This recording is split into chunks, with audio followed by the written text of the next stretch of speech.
Ang tambag bahin sa pagminyo ay Unang Korinto Kapitulo 7 versikulo 1 hanggang 16. Karon, ania ang akong tubag mahitungod sa mga pangutana nga inyong gisulat kanako.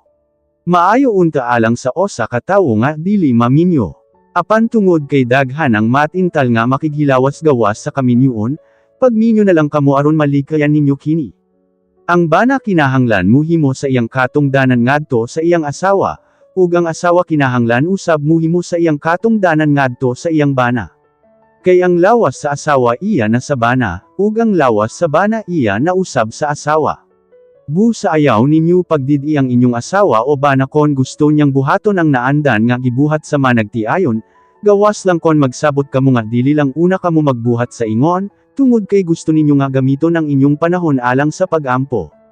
Apan pagkahuman sa inyong kasabutan, ibalik ninyo ang inyong naandan nga gibuhat ingon nga managtiayon, kay basen kon sa kaulahian dili na kamo makapugong sa inyong pagbati, ug tintalon kamo ni Satanas.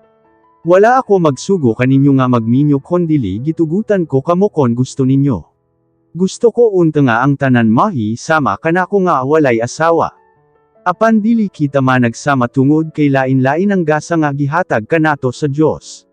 Kamu nga mga wala pay asawa o bana apil ang mga byuda, mas maayo pa kon magpadayon kamo sa pagkinabuhi nga mag-inusara sama kanako. Apan kon dili kamo makapugong sa inyong pagbati, pagminyo na lang kamo. Kay mas maayo pa kana kaysa mag-antos kamo sa inyong pagbati nga daw dili mapugnan. Sa mga magtiayon mao kini ang akong sugo nga naggikan gayod sa Ginoo, dili maayo sa asawa nga makigbulag sa iyang bana, ug dili usab maayo sa bana nga makigbulag sa iyang asawa. Apan kon adunay asawa nga mubulag sa iyang bana, kinahanglan magpabilin siya nga walay laing bana, o makig-uli na lang siya sa iyang bana. Ang akong sugyot ngadto sa uban mao kini, ako lang kini, kay walay gisulti ang Ginoo mahitungod niini, kon ang tumutuo adunay asawa nga dili tumutuo apan miuyon nga mupuyo gihapon uban kanya, dili niya kini angayng bulagan. Ug kon ang tumutuo adunay bana nga dili tumutuo apan miuyon gihapon nga mupuyo uban kanya, dili usab niya kini angayng bulagan. Kay ang dili tumutuo nga bana gidawat na sa Dios tungod sa tumutuo nga asawa ug ang dili tumutuo nga asawa gidawat na usab sa Dios tungod sa tumutuo nga bana.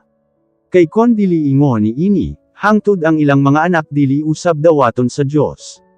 Apan ang tinuod, gidawat na sila sa Dios. Apan kon gusto sa asawa o kahasabana nga dili tumutuo nga makigbulag, tuguti siya. Gawasnan siya nga makigbulag kanya, kay gitawag kita sa Dios sa pagkinabuhi nga malinawon. Kay bisan kon pugngan mo ang imong asawa o bana nga dili mo bulag kanimo, masiguro mo ba nga maluwas mo siya?